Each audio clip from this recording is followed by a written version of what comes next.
Shit cracking off, y'all. This is the motherfucking 25, the lucky quarter episode. Let's get this shit cracking off, man. I'm your host, Sir Piffery motherfucking Goods. You can find me at PiffBeats on Twitter and Instagram. Hit me up at your earliest convenience with that ether motherfucking flow. And to the left of me, my good Sir King Jones. Don't let the motherfucking streets get him. It's King Jones. Talk to the people, tell them where they can find you. Man, it's your boy King Jones. Y'all can find me on Facebook, Andre Jones. You can find me on Twitter, King_Jones464. And I can't let the streets get her. You feel me, my nigga? And you better get that fucking depressed shit the fuck out of here, bro. You better get hyped and charged, bro. You better be ready to shoot a motherfucking nigga's house down. You feel me? And now, to the left of my good Sir King Jones, we got my good brother, Mac Amazing. Please talk to the people. Tell them where they can find you. Yo. Find me on Instagram at m.amayzn and on Twitter, VSFMAC. Holla at me, man. Gentlemen. With all that out the way, this is one of the best times of the year, and when I say that, this is when the sports really get cracking off. I apologize to everyone out there who's into the the northern sports of the hockey, because we normally don't cover that, but their playoffs is definitely crackulating as we speak. But yeah, them highlights looking real, son. Ooh, real is realer than real, boy. Them just looking like a little tantalizing. I put it like this. You just have raised eyebrows. Yeah, wait, they show you the best parts. So I can't get mad, because when we sit down and watch that shit for an hour and a half, 2 hours, we're gonna be But look, that's neither here or there. Round 2 of the playoffs has officially began, and now this is some shit right here, man. Wait. Honestly, only because it was as entertaining as I wanted it to be and lived up to, we gotta jump right into this motherfucker. So we gonna start on the East or the West. It don't even matter. But we got round 2. We got 8 teams left. So we started with 16, now we're down to 8.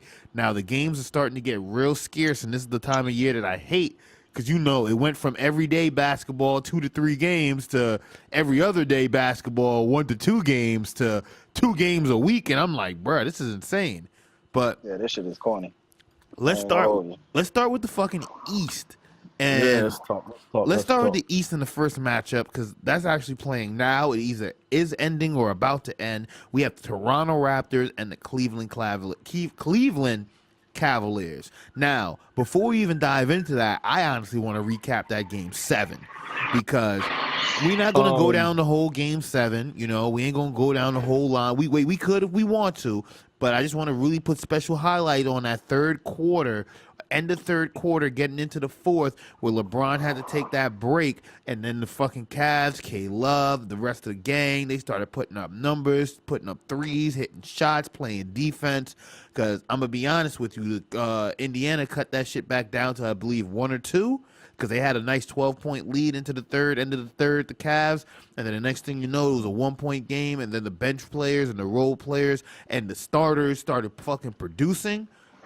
They did their fucking job, and I was surprised. I ain't even gonna hold you, because I had the Pacers taking them out. Me and Mac had the Pacers taking them out. I did, because they definitely don't deserve it. Like, they don't play well enough in order to do it. But they showed up when it mattered most, and that's what truly counts, because you know what, they may not play as good as they supposed to. Even right now, with them playing the Raptors right now at OT, they up by 1 point. You got J.R. Smith with 20 points, Kyle Korver with 19, Tristan Thompson 14 points, Jeff Green with 16 points. You got quality minutes from the role players who we thought was trash and washed up and bums. They still trash to me. They still bums trash, to don't me. get me wrong, but now they actually showing that, well, we going to play. Yeah. LeBron ain't going to have to do it all. LeBron only got 26 points. He got a triple-double, but LeBron only got 26 points in that triple-double. You want to hear some real shit? That game 7 was a bunch of bullshit, bro. It was bullshit from the door. And, like, it really makes me really question sports now. It really does. Well, question it a lot, bro. That game can't have you questioning sports, because if you want to be technical, then the game 6 in Utah should have you questioning sports. It was a foul. Yeah, that did too. It was a blatant foul, and it cost us a game 7, which they would have lost. They would have lost in game 7. Man, bruh. We ain't gonna keep relating to OKC. But, them niggas is trash. We gonna get there. We gonna get there. Melo is trash, bro. Melo is trash. Paul George. Back to this Indiana game 7. Indiana game 7, man. We gonna get to the West, but as far as like y'all was saying, man, the game 7 was interesting. They came through where they needed to come through. Honestly, LeBron, he's not winning this year. I'm only saying this because remember when I said in October he was playing fucking like full games, dropping 45 triple dubs? He's doing that now in the playoffs. Nothing has changed since October. I will commend him, because the fact that he could stay this consistent for what, 6-8 months, that's insane. You're not even human. You're a machine. But now it's like, yo, the Toronto Raptors, they are a much better team than Indiana. They have more weapons than Indiana, but they're a lot more backcourts based than the Indiana was. So this could be real interesting. But outside of that, I honestly know that, I don't want to say I know. I feel that the Cavs are going to win, because they just been torching them for so long, but you may never know. This could be Toronto's year. But now let's look at the other teams in the East. We got the Sixers against the Celtics. This could be something very watchworthy, but I think the Sixers is gonna wipe them. No, they're not gonna wipe them because they lost game 1. They're not gonna wipe them. Yo, that don't mean nothing. I still feel like they're gonna be a series to watch. I agree with Pip. That's gonna be a series to watch, because they don't have the Celtics. Find a way. Niggas just step up with the Celtics, and it's like whoever goes out, the person that fills in gets the shots that person who stepped out or is out. They take all those shots. Like Terry Rozier is taking the shots Kyrie would take. Yeah. Jason Tatum is taking the shots that Jason Tatum is taking the shots that Gordon Hayward would take. You know what I'm saying? Like, Jaylen Brown went out. Now you got Marcus Smart. Granted, he's not making the shots, but he's taking the shots that Jaylen Brown was supposed to be taking. And then Al Horford is actually, like, he's actually balling. He's not just a pushover. He's not that soft power forward we saw where he got to shoot a 3 in order to have good games. Nah, the nigga's actually trying to body down low and put work on. And he actually defended Ben Simmons that real good in game 1. He defended him really well in game 1, called 7 turnovers from Ben Simmons. So, of course, they're going to bounce back, but this is going to be a series to watch. I think it goes 7 on this one. I think it goes 6. It's going 6, bro. Nah, this one's definitely going 7. Only because there's so much young. Wait, there's a very, very undertone that's not even being highlighted there. There's a very, very big all-star, like the future of the NBA is in this series. Wait, nobody may look at it like this, but if you really think about that's what it really is, bro. We got the Eastern Conference. We got the 2 seed and the 6 seed, I believe, balling out, and damn near everyone on that floor is rookies. No, the 2 seed and the 3 seed. I think Philly was the 3 seed. Nah, Philly wasn't the 3 seed. Philly was the. I'm about to check. They're not the damn 2 seed, bro. They're like the 3 seed, bro. I'm telling you, they like the 3 seed, bro. Yeah, Philly was the 3 seed. Boston is the 2 seed. Even better. So now, when we look at it from that point of view, we already know that, say, what's his name, Joel Embiid. This was his first this wasn't his first year, but it was his first breakout year without minute restrictions. Cause you feel me? He'd been injured for like 2-3 years. Like then Ben Simmons, this is his first year off injury.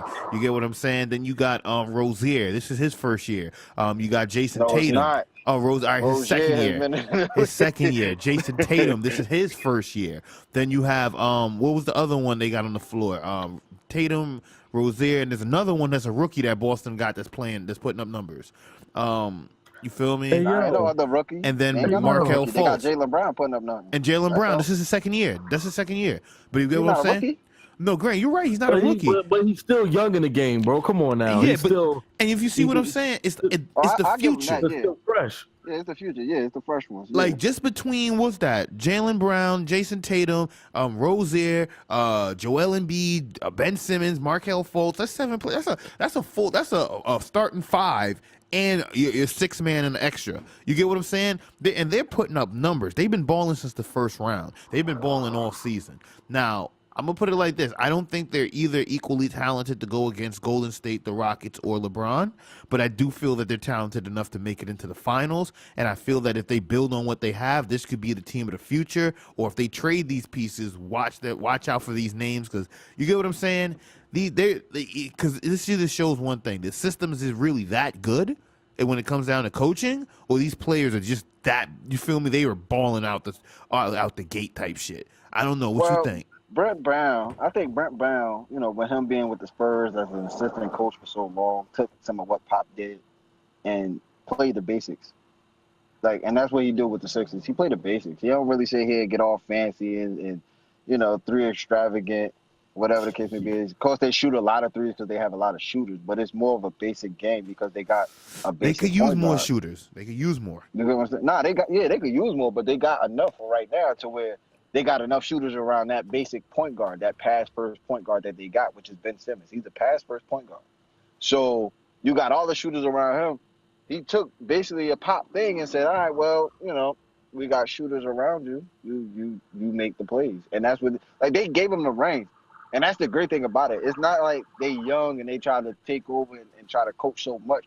He gave Ben Simmons the reins and said, here. You know what to do. That's how he's playing this team. So that's why it's so great. It's so exciting. And the same thing with Brad Stevens. Brad Stevens, granted, he got Kyrie Irving. He got Gordon Hayward. You get what I'm saying? He got some good veterans, but they're out. So when it came to the young guys, it's like, all right, well, you know what I mean? Step up. I'm going to let you step up. You show me what you got. And that's how we going to put. So he put it in their hands. The coaches, those 2 coaches are actually putting the ball in their hands and letting them just play. Go ahead, do what you got to do. I'll help you along the way. That's how it looks. It doesn't look like they're being, you can't do this, run this play. No, they're doing this out of instinct and stuff that they know. Their basketball IQ is really that great for them to understand that. So for them to have the reins and the trust in a coach like that, oh, hell yeah. It's going to be excellent to watch. Because this is going to be something that happens for years. I could see them 2 going to the Eastern Conference Finals next year and playing each other, honestly. Nah, I definitely agree. And, I just wanted to let you get your point off because I didn't want to leave out because I just remembered as you was talking how you putting all the pieces together. Shout out to Al Horford, the veteran, man, the OG on the floor. Yeah. He's definitely putting that shit down, man. Granted, Al, he's not the most. When I say versatile, because he's not the most versatile, because he's he's kind of slow. He reminds me of a Powell, but he's seasoned, man. He's like that seasoned. He's like that piece of steak you don't need no fucking A1 for. You already know what you get, and that shit gonna hit you medium rare. Let's get this shit cracking. You feel me? Straight lace. Word. And that's the thing. When Kyrie do come back, and when fucking Hayward do come back, how is it gonna affect the growth of Rozier and Tatum? Because Tatum is not going to be playing the same minutes, right? Unless he go into the shooting guard, which they're going to have to trade. They're going to have to trade 2 of them. And I hate to even say it because the Boston has another number 1 pick for this year. Mm-hmm. Let's check this out. They already have a top 5 with 3 or 4 number 1s. Jaylen Brown, Jason Tatum, Rozier, Kyrie. You get what I'm saying? They got 4 number 1 picks. Then they're about to get another number 1 pick, and bro, they're gonna have to trade somebody, yo. Like I'm only saying that because they have so many pieces. And that's sad, yo. Like they gonna have to break up that cohesive unit, and that shit gonna be so hard. Like, and then like it's like you said, it's the system. Like the system fits everybody that's there, and the fact that they not gonna be able to keep them together, because Tatum is not gonna want to take no. Well, he might be able to take a back seat, but I don't see him doing it because he's just a prolific star. I don't see, you know what I mean, Rozier being on the bench too much longer or coming off the bench, backing up somebody. I see him being a starting point guard soon, so somebody gonna get him a contract. Like, and somebody gonna want to give Tatum a contract. Like, it's just evident right then and there. But the way they playing, they're earning contracts. So it's like teams gonna be like, you know what, we gonna go all in on him. No, facts. What you saying, Matt? I was saying, yo, I got another update. Cavs beat on the Raptors 113-112. Huh? In Toronto. Wait, you got to make sure you put that in the update. Yeah, in Toronto. Real shit. Bron had a triple-double. Wait, that shit's very important, man, especially when they have home court advantage, because if this shit goes to 7, it's going to be in Toronto. They beat them in overtime, dude. They beat them in overtime by 1 point. You know what I mean? Some niggas rallied that. They rallied back. That's why I was reading the headline of that shit. They rallied back to cause overtime. So that means they was down like at least 10 or 15 points, and they rallied back in order to get that. Like that shows you that LeBron just like you said, he a fucking machine. Like, he is not no fucking. I hate to even say it, man. Being, like him by himself could single-handedly will you to the finals. Yeah. That is like, you feel me? The NBA finals, not the conference, the NBA finals. We've seen him do it before, and it's just like, I don't know. And honestly, I'm still at a loss for words every time I see it. Still at a loss. There's still nothing I could really put to just capitulate this. But let's take it to the West real quick, man. Whew. The West Coast, the left coast, some people also call it the best coast, but not in comparison to the East. Let's keep that correct. But now, we already finished off that first round series. Let's talk about that Game 6 closeout with the Golden State and Utah Jazz, because I'm not going to lie to you, between every series on the air at that time, Cavs, them, I believe it was the one with the Spurs, whoever it was, that was the one I was most engaged and most excited to see. Because one, I thought that... Yeah. No, I'm not going to lie. I'm not even a fan of neither team. It's just that the fact that seeing the Jazz play and them being better than I expected, and them playing as a cohesive unit, and then seeing, you know, the Thunder. I'm an old Melo fan from New York. You know, I want to see him do good in the playoffs. Granted, and he went against PG. You know, like, these are players, and, you know, in Westbrook, man, these are just like awesome play. If you used to pay to watch anybody, I think this would be the people you would want to pay to watch. You get what I'm saying? Yeah. And to come together and see them just get smoked. We had playoff P for 1 game, Hello Melo for no games, and Westbrook being Westbrook for all games. Now, I want to really leave it here. Westbrook taking 43 shots attempts on that last game. That tells. Wait, this is what I see. I want y'all to chime in. Fuck y'all niggas. I got this shit. You get what I'm saying? I could really build on it more, but just think about it. 43 shots. That's almost as many minutes in the game. That's almost as many points. Did you get what I'm saying? It's crazy. I'm just looking at it from this point of view. It's like, yo, he doesn't trust these other guys to put down for him. That's why he just takes the ball, take over, even though you got Melo and PG. And then Melo not showing up. I don't know what to say, Melo. Him refusing to come off the bench. And then talk to me, man. I need to know what's up with this, man. All right, well, how I look at it is not even being a fan, but just as an aspect, like actually looking at it. It was Westbrook, like we talked about in the previous cast. Westbrook is actually doing what we said he was going to do: distribute the ball more. Of course, you got to make the shot. You know what I mean? Like you have to distribute the ball, but you Westbrook have to make the shot. Westbrook don't trust them niggas, yo. He don't trust them. So. No, He gave PG as many shots as he fucking can. Like he did that. He gave PG everything. He gave PG all the shots. He do what he normally do. Paul George trailing. I give him the open 3. Paul George was missing. Paul George just didn't show up to give him that help that he needed. Now, him taking 43 shots, I don't like it. But wait, I don't like sounds it. like a bum move. But then I just want to put this icing on the cake real quick before you finish that point. No one, not even Vegas, expected the Jazz to win. Continue. Facts. I didn't expect the Jazz to win. I thought we. So whoever picked the Jazz, he's a happy money. camper.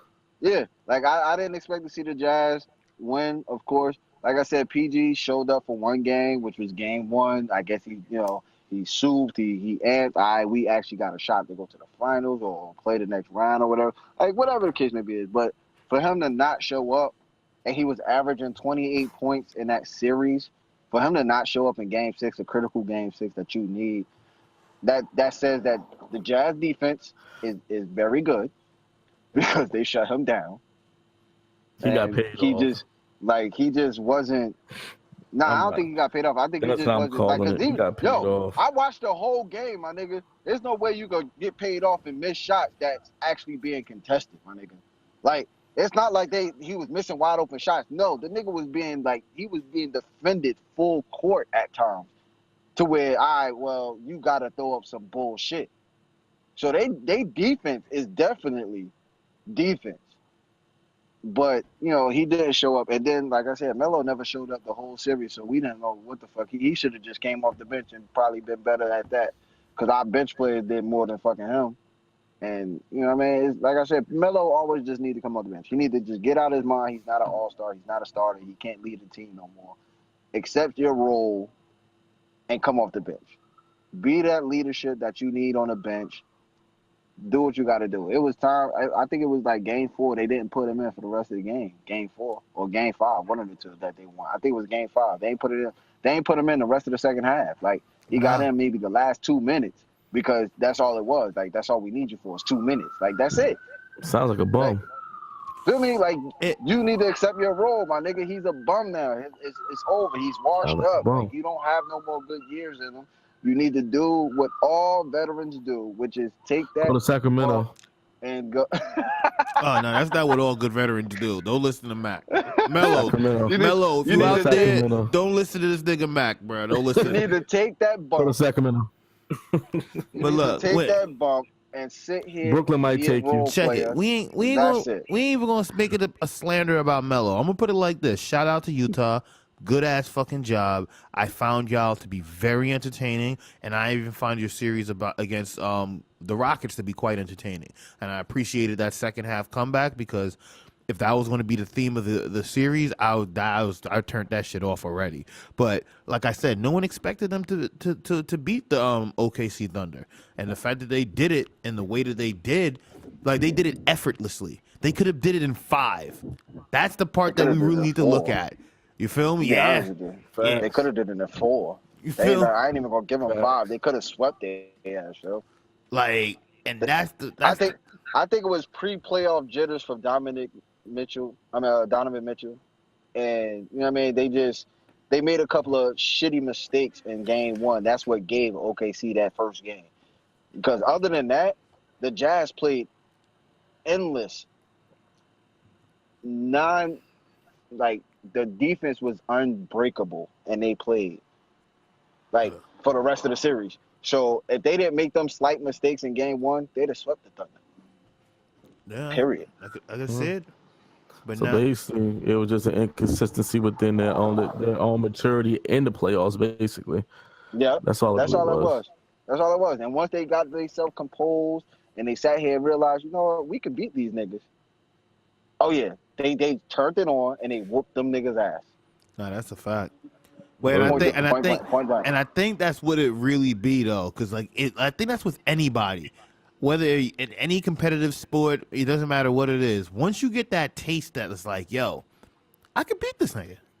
You get what I'm saying? It's like it's the confidence. That's what they don't want. Like, believe me, confidence plays so much more into sports than anything competitive than people think. Because if you don't believe you could beat a person, you already lost. Half the battle's already lost. You get what I'm saying? But if you could believe that shit to a point that's humbling, not egotistically like, yo, I'm going to beat this nigga, then go in there and get blown out. You feel me? Not that type of cockiness. You talking about that all-time high confidence, bro. Yeah. That's what you talking about that, yo. You can't tell me shit. I know for a fact. Yo, we beating them by 30 tonight. You feel me? We could run with these niggas. Not even beating them by 30. Be like, yo, but we could run with them. And that's the part. Because just think about it. Like, if we going by the media, and I'm not going to lie to you, the media definitely beat it in my head. I'm like, oh, no, there's no way in the world the Jazz got a chance. Rubio? Donovan Mitchell, the rookie? Rudy Gobert? Like, who else is on this Jazz? Like, that's how I was literally coming. It's not even the media. That's how I was coming. And then after game one, I was like, oh, no, I need to check in. You feel me? Wait, and TG at the beginning of the season didn't even think they was going to make the playoffs. So, yeah, true. So let's talk about them in round two. They started off not to either. In round two, I think it's the lack of maturity. And that's what gave the Rockets game one, because they only lost to the Rockets. It's a lot. But you gotta understand. You gotta understand though. They're going against a different team. They're not playing an OKC type of team right now. That doesn't matter though. That does matter. That matters, bro. That matters a lot. Why bro. I say that don't matter? Because I'm listening. OKC played like the Rockets play. And if you clearly watch, like, are you serious? He's high. No, I'm not high. You on dip? Listen, I am high. But he dipping it, son. If you watch OKC, they have a similar playing style to the Rockets. The Rockets work inside for the 3-point. That's what OKC was doing. You know what I'm saying? I'm not talking about, they got. That's what OKC. Nah, that's what OKC was doing. They took 43s and they missed most of them shits and hit like 9. They took 33 threes and missed and hit 9 or hit 5. That's what their game was. That didn't work for them. That didn't work for them. Now with the Rockets will make most of those threes. They'll take 33 and hit like 15, time out. 16. Hold up. But they can break that shit. You just proved me right though.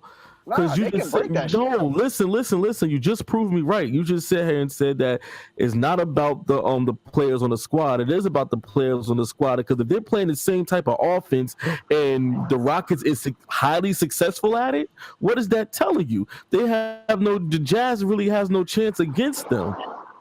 Nah, the Jazz. I see the Jazz still beat them. And I see bro. That's all well and good, the defense being good, but you're going against a top tier team. This team is not a team that you can play with. Yo, real shit. Your Harden is not breaking a sweat on the floor. Yeah, I'm gonna keep. Wait, I agree with Mac. I agree with Mac 100%. But the shit is, just to stir the pot. I think the Jazz could win. Now, wait, and now check this out. Not this year. Not this year. Wait, walk with me. But I don't think it plays out on the court. I think it has to do with coaching, and this goes to the last episode where I feel where coaching plays in a factor. Because now the Rockets is a very fast-paced transitional team. They're going to kill you from outside the perimeter. The worst thing you could do is try to play their game. You're going to lose. You get what I'm saying? But now, if you could get them to play your game, you could win. If you could slow that shit down and turn it into a ground and pound game, like, one of those Spursy games, like 79-88's the outcome, even if they lose 79-88, the fact that you could keep the score total down, the transition plays limited, and get a ground, because you got a big man. Yeah, think about it. They have a traditional big. What you're saying, son. I hear you, and it makes sense what you're saying, but again, you're going against the Rockets. Right now, you're going against Harden. You're going against Chris Paul, who really doesn't play a big factor half of the time. And then every other player on that squad's field goal percentage is pretty fucking decent. They're not going to play the Jazz. They're not going to give the Jazz a chance to even try to play the Jazz game, as you can see. It's not going to happen. Not this year, at least, bro. Not this year. Number one, they're not experienced enough. You seen that going against OKC, like you just said. Y'all just said it. They should have swept OKC, but they didn't. Why? Because they are inexperienced. Experience plays so much in the playoffs, and they don't have it yet. That plain is that's simple. They don't have it yet, bro. I see them winning. The second round, they will lose the second round. I will put bread on that. I don't see them winning either, but I think they could take it to 6. But wait, that's only if they slow it down. You know what? That's the much I will give them. They'll take it to 6. Otherwise, nah. I don't see it. Like I said, not this year at least. That system that the Rockets run, that shit is perfect for them. It damn sure is. That shit is perfect for them. If real talk, if Golden State win, when it looks like Golden State is going to win, how these guys are playing, but we'll get to that real soon.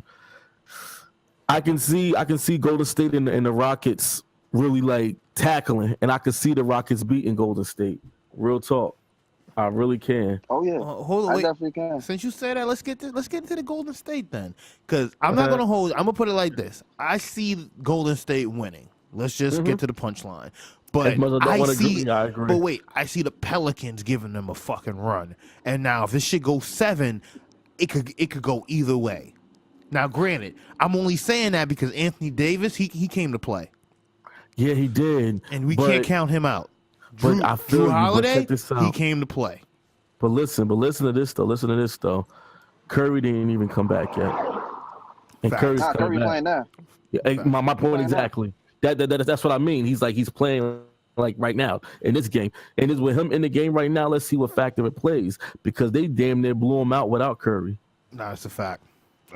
And that was scary because they didn't look like the same team that we just watched. Nah, that's all facts. They look like a totally different team. They didn't gel well. It was a lot of shots missed, a lot of unnecessary layups being missed. That shit was scary, bro. You know, a lot of people like saying that the refs play a big factor. Now that was all. We just outgamed you. We just outplayed you guys. Something that as you can see, Golden State does on a regular. It doesn't matter who's injured. Like you said a couple pods ago, they play as a unit. Even though they got a whole bunch of dope players, all these dope players play as a dope-ass team. And it's hard to stop something like that. And I think the only ones on the West that can stop that would be the Rockets, man. Because I as much as I want New Orleans to win, not yet. Not with them playing how they played that first game. Nah. Yeah, I agree on that. They lost by 30, bro.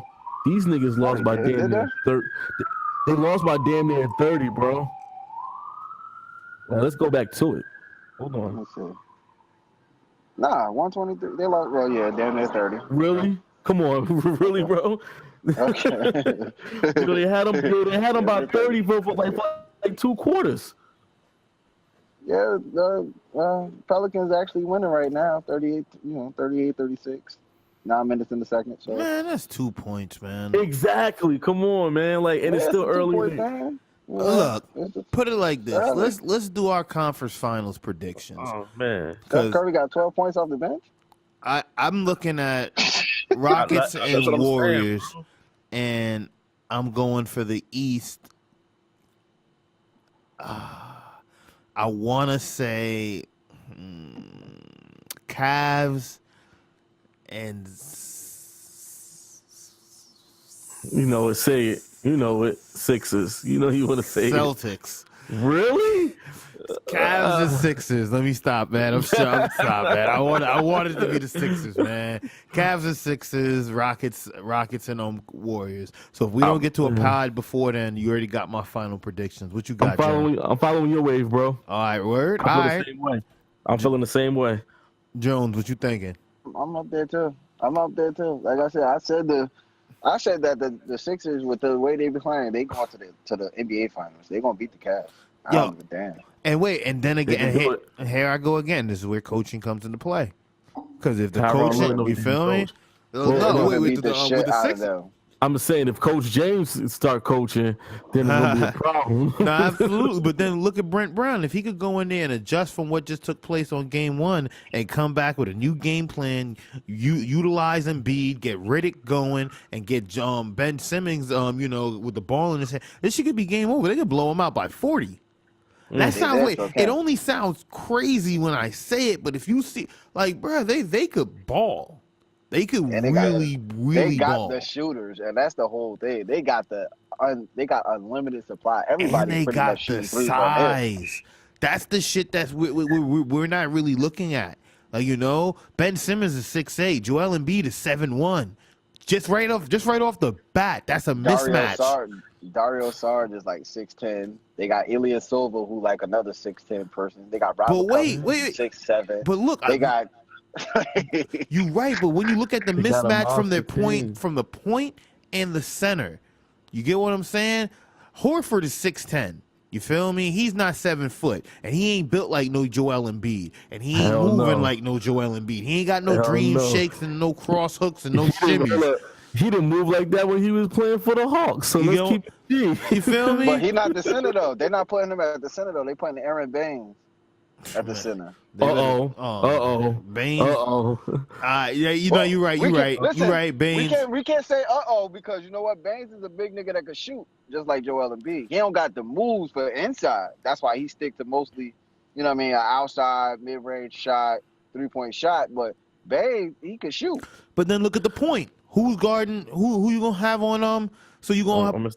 So they put Baines, Al Horford on him. So you got Horford on Simmons. On Ben Simmons. They got Baines on Embiid. They got Rozier on Redick. They got Jason Tatum on. Tatum's out. Nah, he's not out. Jaylen Brown is out. Yeah, he's injured. Jaylen Brown is injured. They got Jason Tatum on Robert Covington, and then they put either Marcus Smart or Jaylen Brown on Robert Covington. But then they got Dario Saric, they power forward, either on Tatum or Marcus Smart. So it's a mismatch in the power forward spot regardless. It's always a mismatch there. But Dario Saric he's not an inside presence. Like he's more of a shooter. So he catches things off the run. He does he don't have an inside game. So the only real inside game they have, the Sixers, is Ben Simmons and Embiid. So if they can't really beat him up, which they're not going to, because Ben Simmons is more, like I said, he's more of an elusive passive guard. He's going to pass that first. He set more screens so that way his men could get open. And we don't watch that. He'll dish off and set a screen. You get an open three. Bang, bang. That's it. Their game is just it's potent, though. Like, they're not going to take advantage of that mismatch in the power forward because that three-point shot is going to get working for them. It's not going to fall every night, but when it start falling, it doesn't stop. So just go ahead. Just go ahead and wait for that. Go wait for that special night.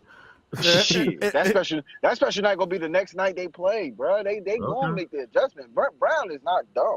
He's gonna make the adjustments. I guarantee you, them threes that they was missing in game 1, they're gonna make in game 2. Okay. Marco Bellinelli coming off the bench, another 6'4", 6'5" guard. That should be the great. That should be my bad. That should be the game changer. Like real shit. Those open shots they be missing. Bruh, that's why it's so crucial to have shooters in this era of NBA. Because when you see the shit Curry, just the shit that Golden State could do with any of their rotation, with their bench. Let's look at it like that for their bench. Bro, you better hit those shots. Because when you got Draymond pulling up, Iggy pulling up, you get what I'm saying? Al Horford pulling up. Yeah. Like, come on, you better hit them shots. You get what I'm saying? This is my thing. This is my thing, though. You know, I hear what you're saying, but you know for a fact that the Sixers coach, they peeped that already. They peeped that we're just looking at the past game and see who they like really throwing that ball to. So I think on that game too, would try to do, even if they heat up, they're gonna put that shit on lock, bro. They definitely gonna lock that down. I think they're gonna lock that down, bro. The Sixers is a faster paced team to me than the Celtics. And like you said, they make you think that all they can do is depend on the shot when they have an all around game. They have all around players, bro. Yeah, they all can get inside. If it's working, that's just like, you know, why go to Plan B if Plan A is working? Nobody is stopping Plan A. So why am I going to Plan B? Now if they get to Plan B, it's a problem. I mean, they're like Ben Simmons and them is going to get to work. They know how to get dirty down there. They've been doing it the whole season, bro.